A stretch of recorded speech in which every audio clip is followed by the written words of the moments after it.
Може? Почитувани граѓани, почитувани представници на медиумите, почитуван заменик министер за транспорт и врски, почитуван директор на Акционерското друштво за стопанисување со стамбен и деловен простор, Министерството за транспорт и врски и Акционерското друштво за стамбен и деловен простор остануваат силно посветени на грижата за најранливите категории на граѓани низ целата држава. Со инвестициите што ги правиме во изградба на социјалните стамбени згради низ повеќе општини, покажуваме посветеност да го решиме стамбеното прашање и да обезбедиме достоинствен живот на граѓаните на кој тоа им е најпотребно.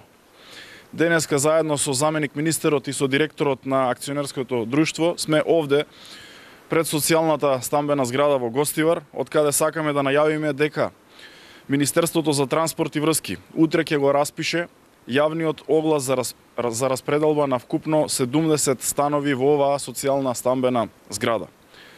Јавниот оглас ќе трае до 4 април и ги повикувам сите лица од ранливите категории кои имаат потреба да аплицираат слободно на овој оглас кој што ќе го распишеме утре преку Министерството за транспорт и врски.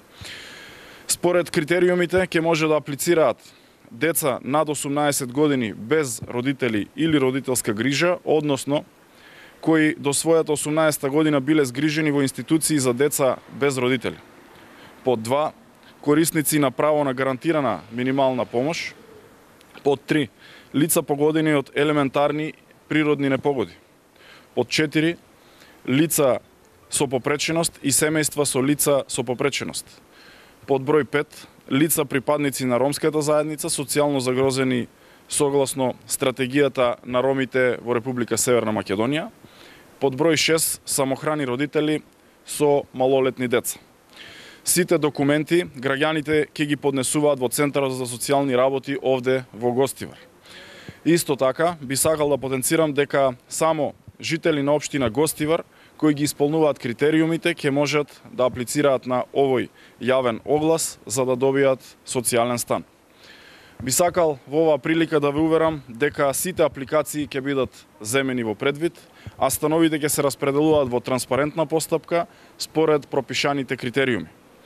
Исто така, би сакал да ја искористам оваа прилика да истакнам дека во Министерството за транспорт и врски веќе подготвуваме јавен повик за распределба на станови во уште 3 социјални стамбени згради, кои ќе бидат распишени во наредниот период и тоа за социјалните згради во Провиштип, Свети Николе и Виница. Во изминатите 4 години, изградени и во фаза на реализација во моментот, се преку 850 стамбени единици. Би сакал да споменам уште еднаш, еден многу важен за мене, но и за Министерството и за граѓаните секако на општина Гостивар, проект кој што во моментот се реализира овде, а е преку Министерството за транспорт и врски.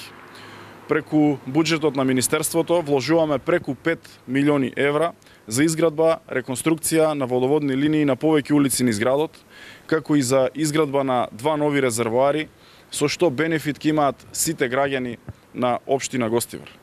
Политиките што ги реализираме како влада се да развиеме одржливи стратегии, да направиме подобри услови за живот на сите граѓани и да реализираме клучни и многу важни проекти кои што ќе придонесат за подобри услови за живот на граѓаните на целата територија на државата.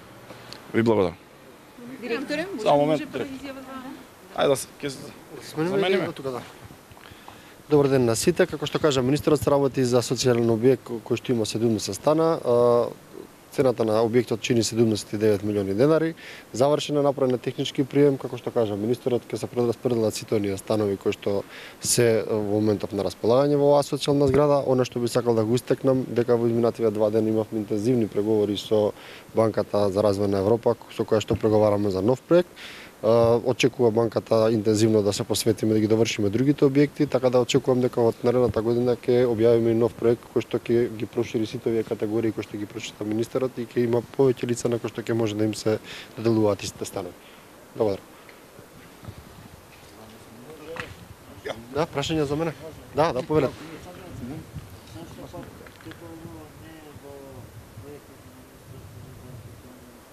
Како?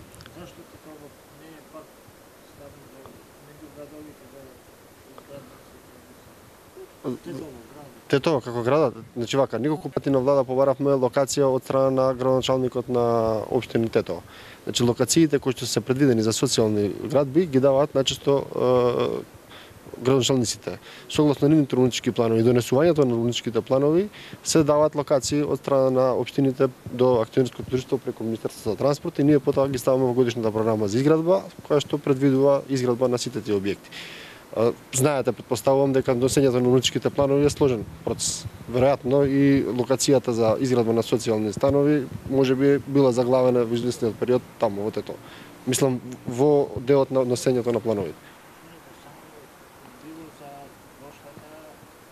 Не прошлата, веќе веќе и од новиот градоначалник барам. Значи генерално збориме за администрацијата, веќе неколку години бараме во Тетово да се изгради локација. Значи не би сакал никој во оваа прилика да обвинам. Кажувам дека постапката за донесењето на урбанистичките планови е сложена. Веројатно и предходните градоначалници пред да ние ги работиме социјални згради не издвоиле локација која што е соодветна за овие лица да се изгради ваква зграда.